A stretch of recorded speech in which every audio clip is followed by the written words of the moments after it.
A gripping drama about a racist Karen's false 911 call that backfires when she tries to seize a black family's home during their daughter's birthday celebration, only to have her plan spectacularly backfire when the family's aunt livestreams the entire incident, leading to nationwide protests and Karen's ultimate downfall.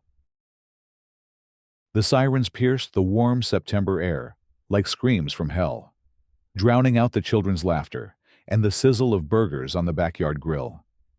Marcus Johnson dropped his spatula, his hand instinctively reaching for his wife's shoulder, as 3 patrol cars screeched to a halt outside their modest 2-story home on Maple Street. The blue and red lights painted their faces in alternating waves of color, transforming their daughter's 8th birthday party into a nightmare tableau. "Daddy, what's happening?" 8-year-old Zoe clutched her Superman cape, her wide brown eyes reflecting the flashing lights. The backyard had been transformed into a superhero wonderland just minutes before, with red and blue streamers hanging from the oak tree, a bounce house shaped like a castle, and a table laden with birthday cake decorated with Wonder Woman's golden lasso. Now the festive decorations seemed to mock the terror spreading across every adult face. "Stay calm, baby girl." Marcus's voice carried the forced steadiness of a man who'd learned to navigate these moments. At 35, he'd built a successful accounting firm from nothing, purchased this house in what he thought was a safe neighborhood, and believed he'd finally achieved the American dream. The irony wasn't lost on him that this was happening during a celebration of superheroes. Carmen Johnson, elegant in her yellow sundress with her hair swept back in a neat bun, moved quickly to gather the children. Her pediatric nurse training kicked in as she assessed the situation with clinical precision. "Everyone inside, now. Birthday party's moving to the living room." Her voice remained calm, but her hands trembled slightly as she ushered 6 confused children toward the sliding glass door. The heavy footsteps on their front porch sounded like thunder. Marcus walked through his house, past the family photos lining the hallway, past Zoe's artwork hanging on the refrigerator, past the life they'd built with such careful intention. Each step felt weighted with the knowledge that everything could change in the next few minutes. "Police, open up!" The voice boomed through the oak door, rattling the stained glass insert Carmen had found at an antique shop in Richmond. Marcus's hand hovered over the deadbolt, his reflection fractured in the colorful glass. He'd done nothing wrong, but that had never been protection enough. "I'm opening the door," Marcus called out, his voice steady despite the adrenaline coursing through his veins. The lock clicked, and suddenly his doorway was filled with 3 officers, their hands resting on their weapons. Behind them, he could see neighbors gathering on sidewalks, cell phones already recording. "We received a report of armed individuals at this address," Officer Davis announced, his young face flushed with the kind of nervous energy that made dangerous situations even deadlier. "We need to search the premises immediately." "Armed individuals," Marcus's voice cracked slightly. "Officer, this is my home. We're having a birthday party for my daughter. There are children here." "Sir, we need you to step outside with your hands visible," Officer Martinez interjected, her tone professional but firm. She was clearly the senior officer, her gray hair pulled back in a tight bun, her eyes scanning the interior of the house with practiced efficiency. From the living room came the sound of children's whispers, and Carmen's gentle voice trying to maintain normalcy. "Who wants to play superhero charades while we wait for Daddy?" The forced cheerfulness in her tone was heartbreaking. Marcus stepped onto his front porch, his hands raised slightly, feeling the weight of generations of black men who'd stood in similar positions. The September sun beat down on his shoulders, and he could smell the smoke from the abandoned grill in the backyard. The burgers were probably burning. "What exactly were you told?" Marcus asked, his accounting mind seeking the logical flaw in this situation. "Because I can guarantee you that whoever called this in was mistaken." Officer Davis consulted his notepad, his voice taking on the bureaucratic tone of someone reading from a script. Anonymous tip about multiple armed black males planning something dangerous at this address. Caller said they saw weapons and heard threatening language. The words hit Marcus like physical blows. Multiple armed black males. At his daughter's birthday party. The absurdity would have been laughable if it weren't so terrifying. He looked past the officers to the street, where more neighbors had gathered. Some held their phones up, recording. Others just stared with the kind of morbid fascination reserved for car accidents and public humiliation. "Officer, the only weapons here are foam swords for the kids' superhero games," Marcus said, his voice gaining strength. "You're welcome to look around, but I want to know who made this call." 2 houses down, Karen Whitmore stood in her perfectly manicured front yard, arms crossed, watching the scene unfold with what appeared to be satisfaction. At 53, she'd lived on Maple Street for 15 years, long enough to remember when it was, as she often said, a different kind of neighborhood. Her blonde hair was styled in the kind of precision cut that cost more than most people's weekly groceries, and her pale blue eyes held the cold calculation of someone who'd planned this moment carefully.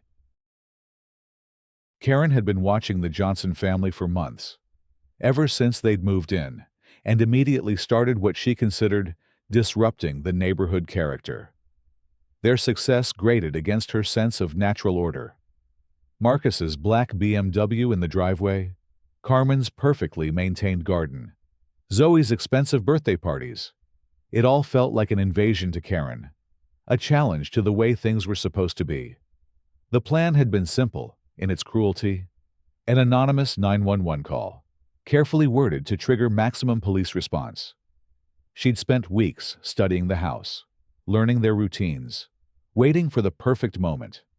A child's birthday party with multiple families present would create chaos, confusion, and maximum humiliation. What she hadn't anticipated was how quickly everything would spin beyond her control. "Ma'am, we need everyone out of the house while we conduct our search." Officer Martinez called toward the front door. Carmen appeared in the doorway, her arm around Zoe, who was still clutching her cape. The other children clustered behind her, their superhero costumes now seeming like tragic irony. "These are children," Carmen said, her voice carrying the authority of someone accustomed to protecting the vulnerable. "They're scared. This is supposed to be a birthday party. I understand your concern, but we have to follow protocol," Officer Martinez replied, though her expression showed she was beginning to question the validity of the call. The scene before her, a family barbecue with children in superhero costumes, hardly matched the description of armed criminals planning violence. As the family was led to the front yard, Carmen's sister, Monica Williams, arrived for the party. At 41, Monica had the kind of presence that commanded immediate attention.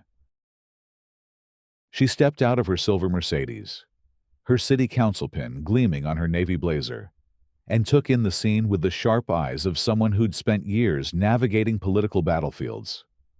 "What the hell is going on here?" Monica's voice cut through the chaos like a blade. She approached the officers with the confident stride of someone who knew her rights and had the power to enforce them. "Ma'am, we're conducting a search based on a credible threat," Officer Davis began, but Monica cut him off with a raised hand. "I'm Monica Williams, city council member for this district. This is my nephew's home, and I want to see the report that brought you here." Her voice carried the weight of authority, but also the barely contained fury of someone watching her family be humiliated. The officers exchanged glances. The presence of a city council member changed the dynamic significantly. Officer Martinez stepped forward, her voice more respectful than before. "Councilwoman Williams, we received an anonymous tip about armed individuals at this address." "Anonymous tip about what specifically?" Monica's eyes narrowed as she pulled out her phone. "Because I'm looking at a children's birthday party, And I'm wondering what kind of threat requires this level of response. Monica's fingers moved quickly across her phone screen. As a city council member, she understood the power of public attention. Within seconds, she'd opened her Instagram Live and pointed the camera at the scene. This is Monica Williams, and I'm watching my nephew's home being searched by police because someone called in a false report about armed black men at a child's birthday party. The livestream counter began climbing immediately. 10 viewers, then 50, then hundreds. Comments flooded in, expressing outrage and disbelief. Monica kept the camera steady, her voice calm but forceful as she narrated the scene. You're looking at Marcus Johnson, a successful accountant and father, standing in his own front yard with his hands up because someone decided a black family celebrating their daughter's birthday was a threat to public safety. The viewer count hit 2,000 and kept climbing. Officer Martinez approached Monica, her expression troubled. Ma'am, I understand your concerns, but we need to complete our investigation. Investigation of what, foam swords and birthday cake? Monica's voice rose slightly, but she kept the camera steady. I want to know who made this call, and I want to know why 3 officers were dispatched to harass a family celebrating their child's birthday. The live stream had reached 5,000 viewers when Monica noticed Karen Whitmore still standing in her yard, watching the scene with undisguised satisfaction. Something about the woman's posture, the way she held herself apart from the other concerned neighbors, triggered Monica's political instincts. Officer Davis, Monica called out, keeping her voice level while the camera continued to roll. Can you tell me what time this call was made? Davis consulted his notes. The call came in at 2:47 p.m., approximately 15 minutes ago. Monica's eyes fixed on Karen, who was now shifting uncomfortably under the scrutiny. And did the caller identify themselves? No, ma'am. It was an anonymous tip, Davis replied, but his voice carried a note of uncertainty. The longer this went on, the more it seemed like a waste of police resources. The livestream viewer count had reached 10,000 when Monica decided to take a more direct approach. She walked toward Karen, the camera trained on the blonde woman who was now looking increasingly uncomfortable. Excuse me, Monica called out, her voice carrying across the yards. I'm Monica Williams, city council member. Were you home when this alleged threat occurred? Karen's face flushed, but she maintained her composure. I don't know what you're talking about.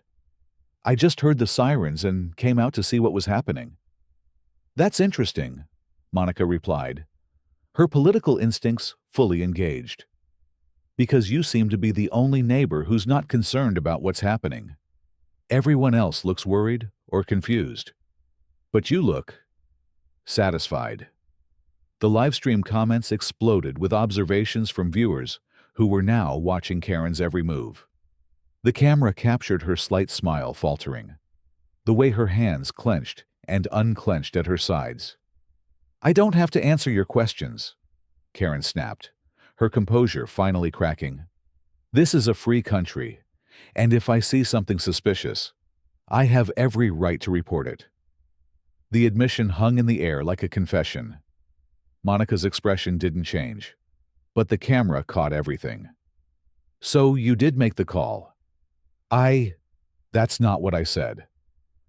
Karen backpedaled, but the damage was done.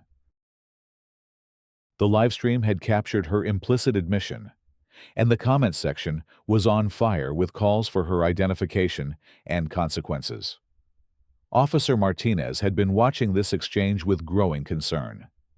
The initial call had seemed credible enough to warrant a response, but everything about the actual scene contradicted the report. A children's birthday party with foam swords and superhero costumes was hardly a terrorist threat. Councilwoman Williams, Officer Martinez said, approaching Monica with obvious reluctance. We've completed our search of the house. There are no weapons, no threats. Nothing that matches the description in the anonymous tip. Of course there aren't, Monica replied, the camera still rolling. Because this was never about weapons or threats. This was about a black family having the audacity to celebrate their daughter's birthday in what someone considered the wrong neighborhood. The livestream had reached 20,000 viewers when Marcus finally spoke up, his voice carrying the exhaustion of a man who'd endured too many moments like this. Officer, I want to file a complaint about this false report. This is harassment, plain and simple. Harassment! Karen's voice rose to a shriek. You people moved into this neighborhood and started acting like you owned it. Playing loud music, having these big parties, bringing down property values with your behavior. The mask had finally slipped completely. Monica kept the camera steady as Karen continued her tirade, each word another nail in the coffin of her reputation. The livestream comments were moving so fast they were barely readable, but the sentiment was clear disgust, outrage, and calls for justice.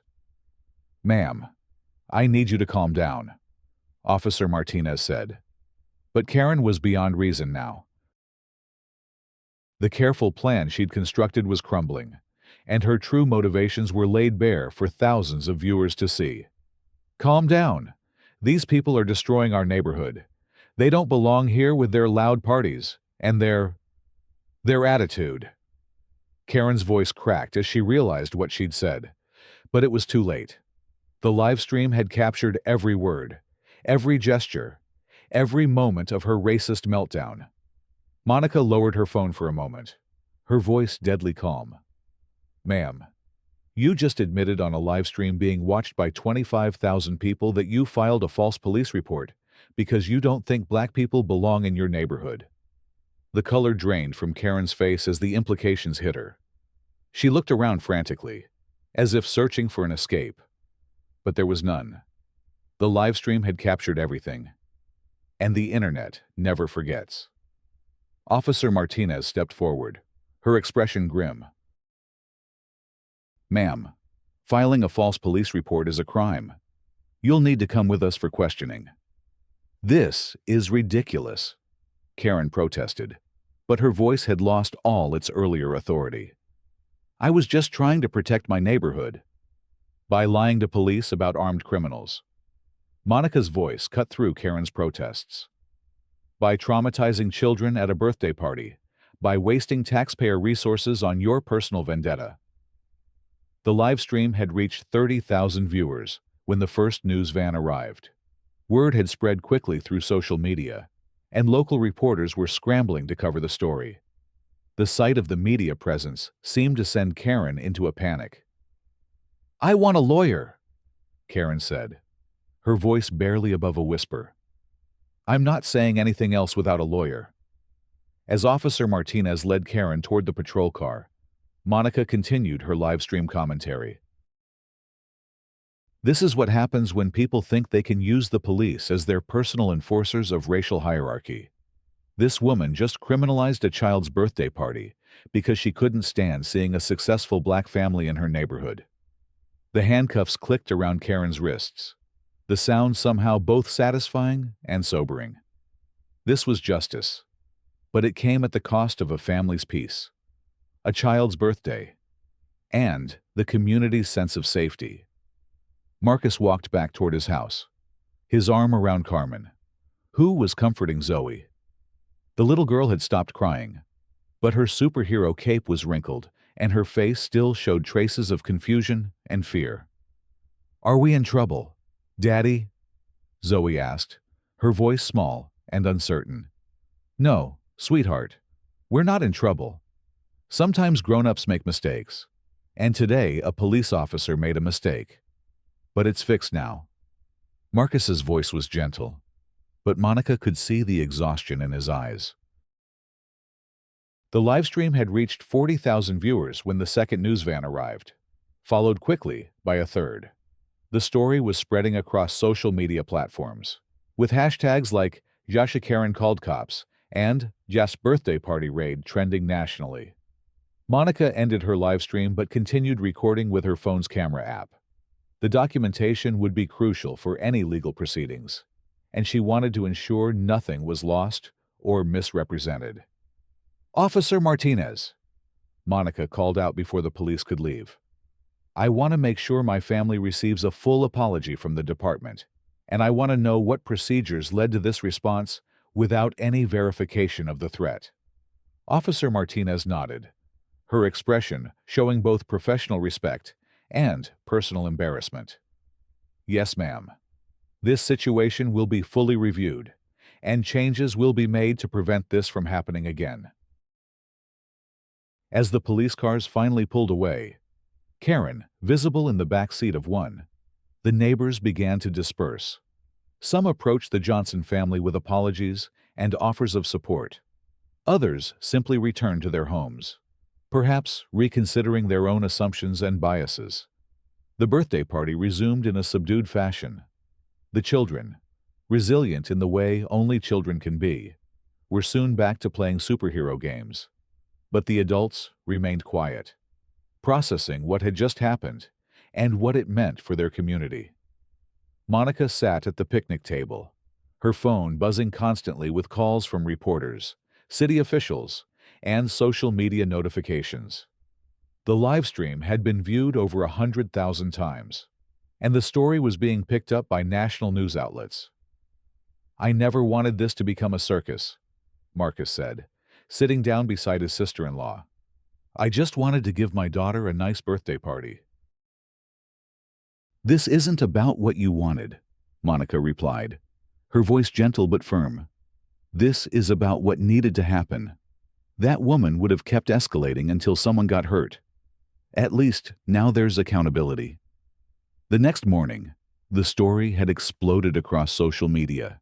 The hashtag #YourKarenCalledCops was trending worldwide, and the video of Karen's racist tirade had been viewed millions of times. News outlets were calling it a perfect example of how false police reports are weaponized against Black families. Karen Whitmore woke up to find her life in ruins. Her employer, a prestigious law firm, had already begun investigating her conduct. Her homeowners association had received hundreds of complaint calls. Her social media accounts had been identified and flooded with comments calling for her resignation, her firing, and her prosecution.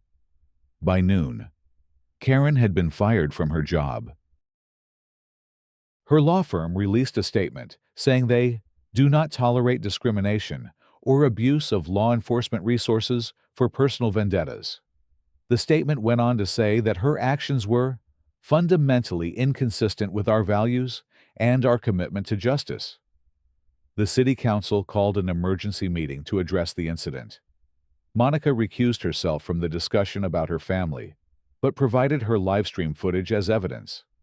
The council voted unanimously to review police response protocols and to implement new safeguards to prevent similar incidents. "We cannot allow our police force to be used as a weapon against law-abiding citizens," said Council President James Rodriguez. "New protocols will require additional verification before responding to anonymous tips about alleged threats." The police department announced its own investigation and promised reforms. Chief Patricia Williams, no relation to Monica, held a press conference to address the incident and the department's response protocols. "This incident highlights the need for better training and better procedures," Chief Williams said. "We are implementing immediate changes to how we handle anonymous tips and ensure that police resources are not misused for personal disputes." 3 days after the incident, Karen Whitmore was formally charged with filing a false police report, a misdemeanor that carried potential jail time and fines. The district attorney's office, perhaps sensing the national attention, decided to pursue the case aggressively. "This case represents more than just a false police report," District Attorney Michael Thompson said at a press conference. "It represents the weaponization of law enforcement against innocent families based on racial bias. We will prosecute this case to the fullest extent of the law." The Johnson family, meanwhile, tried to return to normal life. Marcus went back to work. Carmen returned to her job at the hospital, and Zoe went back to school. But normal had changed. The incident had made them reluctant celebrities, and they struggled with the balance between privacy and advocacy. "I don't want to be the poster family for racial injustice," Marcus told Monica during a quiet moment. "I just want to live my life and raise my daughter without worrying about what the neighbors think." "I understand that," Monica replied. "But sometimes we don't get to choose when we become symbols. What matters is how we use that platform." The family decided to speak out, but on their own terms. They gave one interview to a national news program, where they spoke about the impact of the incident on their daughter and their community. They also announced the establishment of a legal defense fund for families facing similar situations. "We don't want other families to go through what we went through," Carmen said during the interview.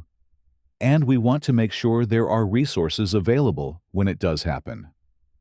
The interview was watched by 12 million people and sparked a national conversation about police reform, racial bias, and the weaponization of law enforcement.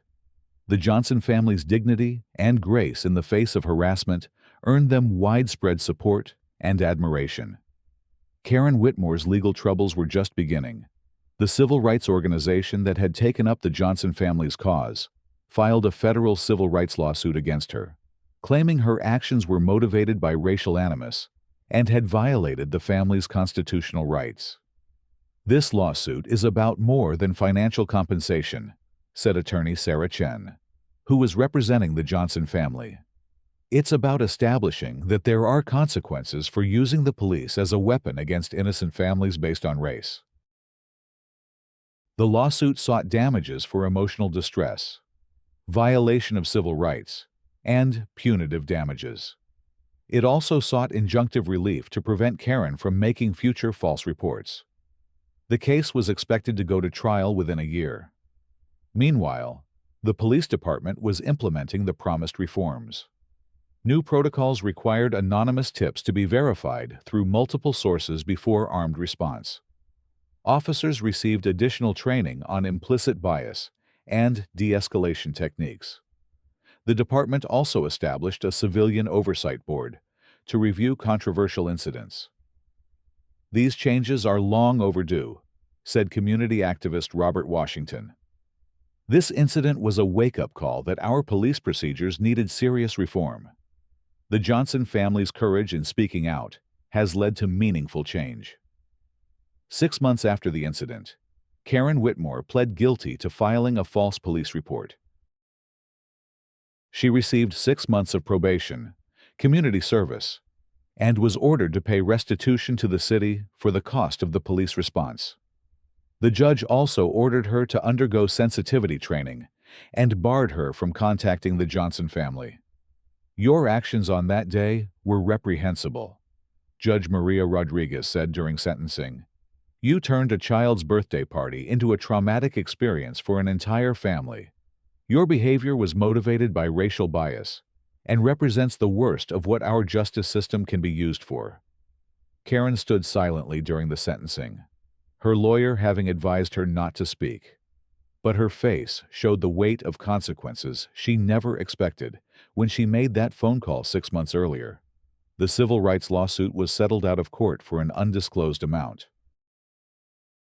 The Johnson family donated a portion of the settlement to organizations fighting racial injustice and established a scholarship fund for children who had experienced trauma related to racial bias.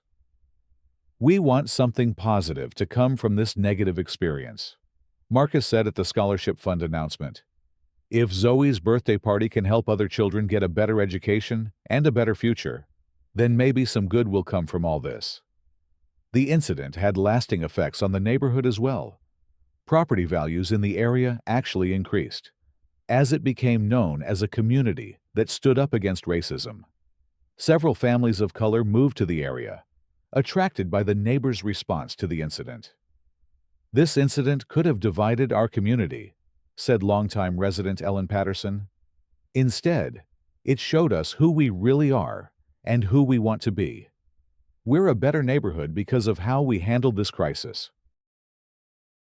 The annual neighborhood block party that fall was themed around superheroes, in honor of Zoe's interrupted birthday party.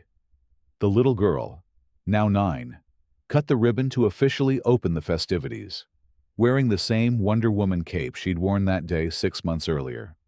"I learned that real superheroes don't wear capes," Zoe said in her speech to the gathered neighbors. "They're the people who stand up for what's right, even when it's hard. Like my Aunt Monica, and all the neighbors who supported us." The police department's reforms became a model for other cities dealing with similar issues. Chief Williams was invited to speak at law enforcement conferences about the importance of verification procedures and community trust. The Johnson family incident taught us that we can't just respond to calls. We have to think about the broader impact of our actions, Chief Williams said during one such conference. Police work is about serving the community, not settling personal disputes. Monica Williams won re-election to the city council in a landslide, her handling of the incident having earned her widespread respect. She used her platform to push for additional police reforms and increased funding for community programs. "That day changed all of us," Monica said during her victory speech. "It showed us that we can't take justice for granted. We have to fight for it, document it, and demand it every single day." Karen Whitmore quietly moved away from the neighborhood after completing her probation. She'd lost her job, her reputation, and her place in the community. The house she'd been so determined to protect from the wrong kind of people was sold to a young Latino family with 3 children. The new neighbors were welcomed with a block party featuring superheroes, face painting, and a bounce house. The Johnson family hosted the event, proving that their spirit hadn't been broken by one person's hatred. "This is what community looks like," Marcus said as he watched children of all colors playing together in his backyard. "This is what Karen was so afraid of. People getting along, supporting each other, building something beautiful together."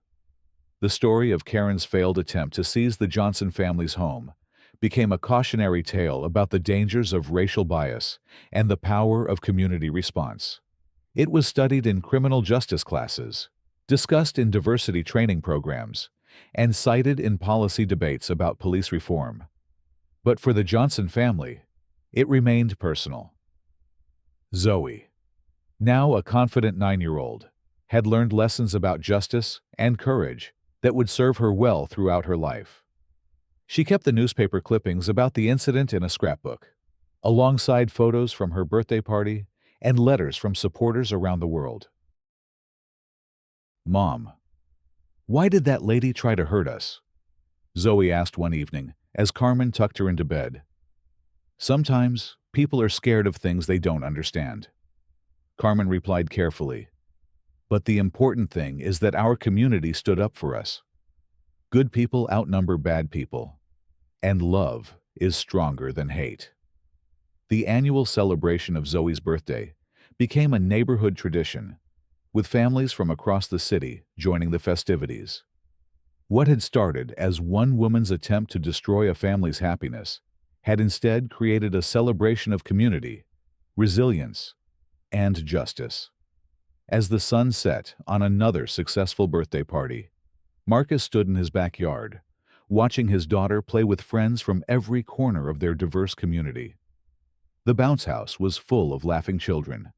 The grill was cooking burgers and hot dogs, and the air was filled with music and joy. "We made it," Carmen said, joining him on the deck. "We survived her worst, and we're still here." "We're more than here," Marcus replied, watching Monica livestream the party to show their supporters around the world. "We're home, and we're not going anywhere." The livestream comments flooded in from viewers around the world, people who had followed the family story and celebrated their triumph. The Johnson family had become symbols of resilience, but they had never lost sight of what mattered most: their love for each other and their commitment to building a better community. As the evening wound down and the last guests departed, the Johnson family sat together on their front porch, watching the stars emerge in the clear September sky.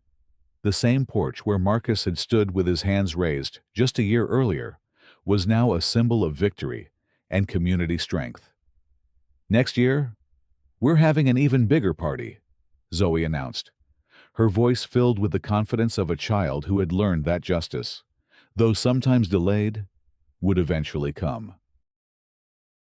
"Next year, we'll be ready," Marcus replied, his arm around his wife, his daughter between them.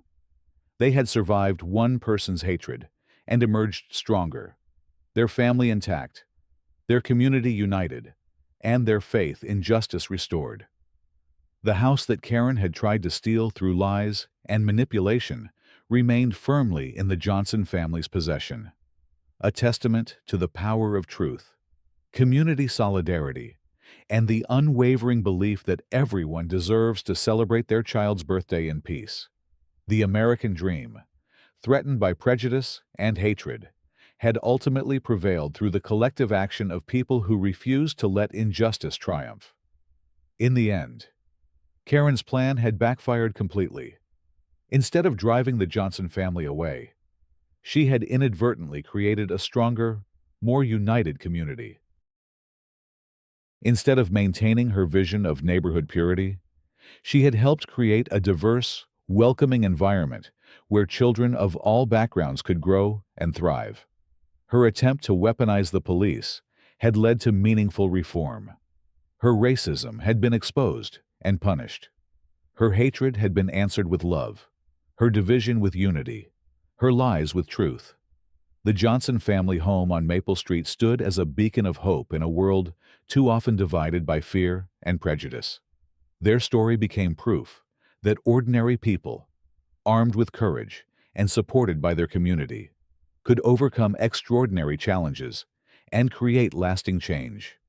And every year, when September arrived and it was time for another birthday party, the neighborhood would remember that sometimes the greatest victories come from the smallest moments, like a child's birthday party that refused to be destroyed by one person's hatred. As the Johnson family prepared for bed that night, they knew they were part of something larger than themselves. They had become unwilling heroes in a story that would continue to inspire others facing similar challenges. Their daughter's birthday party had become a symbol of resistance, their home a fortress of justice, and their community a model for what America could be when people choose love over fear, truth over lies, and unity over division. The stars shone brightly over Maple Street, illuminating a neighborhood forever changed by one woman's failed attempt to destroy a family's happiness.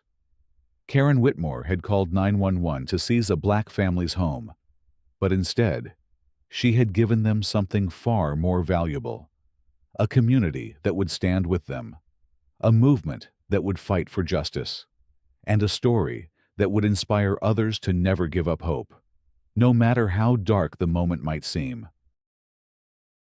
And in the morning, when the sun rose over their perfectly ordinary home on their perfectly ordinary street, the Johnson family would wake up knowing they belonged there, knowing they were protected, and knowing that love had triumphed over hate once again. Their daughter's birthday party had become a celebration of everything that makes America great: diversity, resilience, justice, and the unshakable belief that everyone deserves to be treated with dignity and respect, regardless of the color of their skin or the neighborhood they call home.